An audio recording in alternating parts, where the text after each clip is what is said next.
नमस्कार, स्वागत है आपका न्यूज़ को आप देख रहे हैं और मैं हूं आपके साथ लता और एक बार फिर से आपके साथ मौजूद हैं क्योंकि जिस तरीके से जो उत्तराखंड की चंपावत सीट है उपचुनाव का काउंटडाउन हालांकि शुरू होने वाला है। 31 मई को चुनाव होने और ऐसे में बीजेपी से लेकर तमाम कांग्रेस के बड़े बड़े दिग्गज नेता जो है चंपावत में डेरा डाले हुए। लेकिन सवाल अब वही बार बार आता है सामने कि क्या जो सीएम धामी की साख चंपावत पर लगी हुई है उसको वो उसमें कितना कामयाब हो पाएंगे, क्योंकि खटीमा सीट से अगर हम देखें तो खटीमा सीट उनका गृह क्षेत्र था। उसके बावजूद भी वहां की जनता ने उन्हें नकारने का काम किया, जिसके बाद कैलाश गहतोड़ी ने अपनी सीट चंपावत से छोड़ी और अब 31 मई को उपचुनाव होना और ऐसे में क्या क्या कानूनी राजनीतिक दांवपेच माफ कीजिएगा क्या क्या राजनीतिक दांवपेच लगने वाले हैं, क्योंकि पहाड़ी प्लस मैदानी क्षेत्र वो है। और ऐसे में जिस तरीके से हमने भी वहाँ पर धरातल पर सर्वे किया था, वहाँ पर 50-50 का सर्वे दिखाई पड़ा था, क्योंकि आधे लोगों का ये कहना था कि बीजेपी ने काम नहीं किया, आधे लोगों का ये कहना था कि कांग्रेस ने काम नहीं किया। लेकिन हालांकि चंपावत की जो दो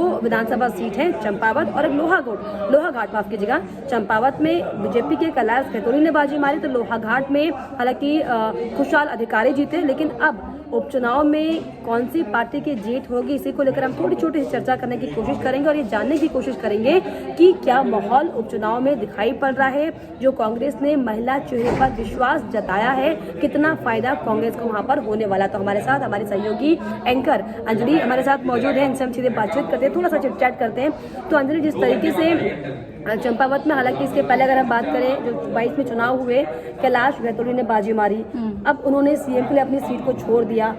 अब जब जो कांटे की टक्कर है बीजेपी और कांग्रेस में, क्योंकि आम आदमी पार्टी बेहतर प्रदर्शन नहीं कर पाई, तो अगर हम कांग्रेस की बात करें तो आपको क्या लग पा रहा है कि जो महिला फैक्टर पर जो दाव कांग्रेस ने खेला है कितना उनके लिए कामयाब होगा? देखिए, कामयाबी की बात की जाए ये तो खैर आने वाले वक्त में ही पता चलेगा। 31 मई को जब वोटिंग होगी और उसके बाद जब नतीजे आएंगे 3 जून को। लेकिन इतना ज़रूर कहना चाहूँगी क्योंकि चंपावत बहुत ही खास क्षेत्र है कुमाऊं का और एक समय में राजधानी भी माना जाता था, पूर्वी क्षेत्र है। और ये बात साबित नहीं होती है कि कोई भी मंत्री या नेता या फिर कोई भी जनप्रतिनिधि अपने गृह क्षेत्र से ही जीतता है चुनाव, क्योंकि ये हमने उदाहरण देख लिया सीएम धामी के फेवर में भी कि खटीमा से 2 बार वो विधायक रहे लेकिन तीसरी बार वो हैट्रिक नहीं लगा पाए। तो यहाँ से तो ये बात साबित हो जाती है। दूसरी बात रही कैलाश गहतोड़ी ने अपनी सीट छोड़ी सीएम धामी के लिए। एक ये भी बात मानी जा सकती है कि जो बड़ा जनाधार है कैलाश गहतोड़ी का वो सीएम धामी के पक्ष में जा सकता है। एक तरीके से सहानुभूति भी मान सकते हैं कैलाश गहतोड़ी के प्रति, जो जनता की सहानुभूति है वो सीएम धामी के लिए जा सकती है। दूसरी बात, अब निर्मला गहतोड़ी से उनका सामना है। कांग्रेस पूरी आजमाइश में जुटी हुई है, लेकिन हम जिस तरह से लता देख पा रहे हैं कि कांग्रेस में जो टूट मची हुई है, यही संदेश जनता के बीच जा रहा है बार बार कि पार्टी में सिर्फ राज्य स्तर पर ही नहीं पूरे केंद्र स्तर पर भी आपसी फूट मची हुई है। कई राज्यों का उदाहरण देख लीजिए, पंजाब देख लीजिए, और हरियाणा में भी हमने कुछ ऐसा ही देखा, राजस्थान में भी देख लीजिए सचिन पायलट और गहलोत के बीच। और ठीक यही हम उत्तराखंड में भी देख पाए। चुनाव से पहले तक जो गुटबाजी होती रही है, अलग अलग विधायकों के अलग अलग खेमे बटे रहे, मतलब जितने विधायक उतने गुट। तो आप इससे अंदाजा लगा सकते हैं कि कितनी यूनिटी है। और बिना यूनिटी के किसी भी क्षेत्र में लड़ा नहीं जा सकता है, चाहे वो कितनी भी बड़ी जंग हो। और यही बात हम चुनाव के परिप्रेक्ष्य में भी कह सकते हैं। जिस तरीके से लगातार हालांकि कहीं ना कहीं ऐसा लग रहा है कि कांग्रेस भी आश्वस्त है कि ये सीट वो नहीं निकाल पाएंगे, क्योंकि जो नए चेहरे को खड़ा किया ये बहुत बड़ा रिस्क कांग्रेस के लिए था, क्योंकि निर्मला गहतोड़ी वही चेहरा जिन्होंने 2017 में अपने टिकट की मांग की थी, लेकिन 2017 में उन्हें इग्नोर किया गया। आखिर क्यों? अब क्या कहीं ना कहीं कांग्रेस पार्टी के नेताओं को खुद ही एक्सेप्टेंस है कि वो नहीं जीतने वाले हैं, तो क्यों अपना नाम खराब किया जाए चंपावत से लड़कर? तो क्या इसीलिए निर्मला गहतोड़ी को सामने लाया गया? हालांकि कई पार्टी में मजबूत चेहरा वो है, लेकिन उनके इधर अगर देखें तो कई बड़े बड़े चेहरे कांग्रेस पार्टी में थे जो सीएम धामी के सामने खड़े किए जा सकते थे, लेकिन ये रिस्क कांग्रेस ने नहीं उठाया। तो इसको आप कैसे समझ रहे हैं? लता, इसको इस तरह से समझा जा सकता है, हरीश रावत और प्रीतम सिंह दोनों ही हमेशा से एक दूसरे के आमने सामने रहे हैं। हरीश रावत हमेशा से चाहते थे भी, और इंदिरा गांधी के भी वो काफी ज्यादा पसंदीदा भी रहे हैं, क्योंकि इंदिरा गांधी ने उन्हें पहली बार मौका भी दिया था। तो करीबी रहने होने के बावजूद उन्हें मुख्यमंत्री पद सिर्फ एक बार ही सौंपा गया। उसके दौरान हमने देखा कि वो पैराशूट मुख्यमंत्री के तौर पर ही रहे हैं, यानी कि बस भागदौड़ में उनका नाम सामने आता रहा है, लेकिन सिर्फ रेस से बाहर निकल जाते थे हमेशा से ही।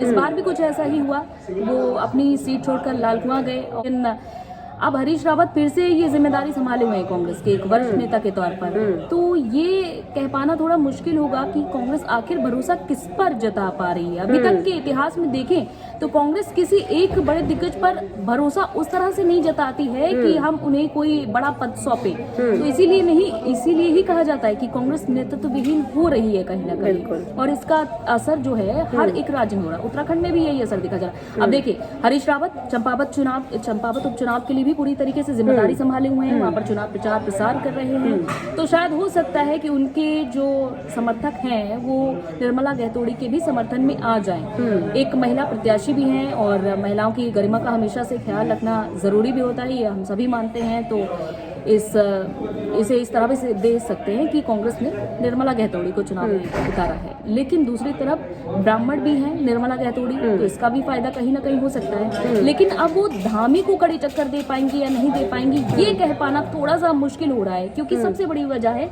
टूट। सबसे बड़ी वजह टूट है, क्योंकि जिस तरीके से हमने चुनाव के दरमियान भी देखा कि कैसे हरीश रावत को लेकर जो रणजीत सिंह रावत थे, उनकी वजह से उन्हें रामनगर सीट को छोड़ना पड़ा, और तमाम सीट को लेकर कानूनी दांवपेच की लड़ाई तमाम नेता लड़ते हुए दिखाई पड़े, जिसका खामियाजा साफ तौर पर हमने चुनाव में देखा। लेकिन अब इस साफ तौर पर कहीं ना कहीं जिस तरीके से जो चुनावी सरगर्मियां चल रही हैं, और उत्तराखंड की खासतौर पर बात करें जो कांग्रेस के हालात चल रहे हैं, उसको देखकर साफ तौर पर कहीं ना कहीं ये कहना लाजमी होगा कि जो धामी उपचुनाव जो चंपावत सीट से लड़ रहे हैं, जाहिर तौर पर यहाँ पर जो कांग्रेस पार्टी ने निर्मला गहतोड़ी को हालांकि सामने खड़ा किया, इसका कोई फायदा उनको नहीं होने वाला है, क्योंकि एक तो मुख्यमंत्री का पद और दूसरी मुख्यमंत्री की उस सीट पर लोकप्रियता, ये कहीं ना कहीं साफ तौर पर कांग्रेस पार्टी को भारी पड़ने वाली है। ये संभव लगभग अभी तक और ये बात लता कम समय में ही धामी ने अपने आप को साबित करके दिखाई है। मैं 7 महीने का कार्यकाल, आप समझ सकते हैं, और दोबारा से बीजेपी ने उन पर कुछ सोच समझ के ही भरोसा जताया। भले ही वो खटीमा से जीत नहीं पाए, लेकिन उनको एक बार फिर से मौका दिया गया, क्योंकि सक्रियता उनकी देखी गई। जब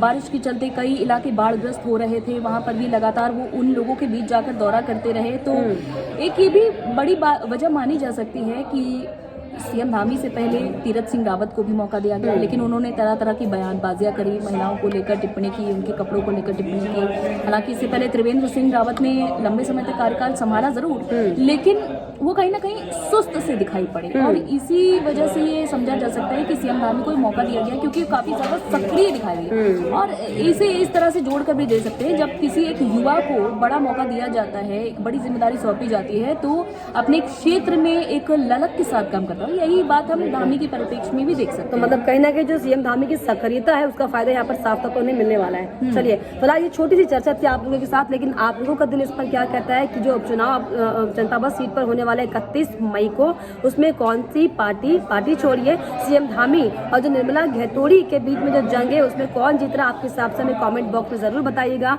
साथ ही साथ हमारे चैनल को सब्सक्राइब और शेयर करना ना भूलें।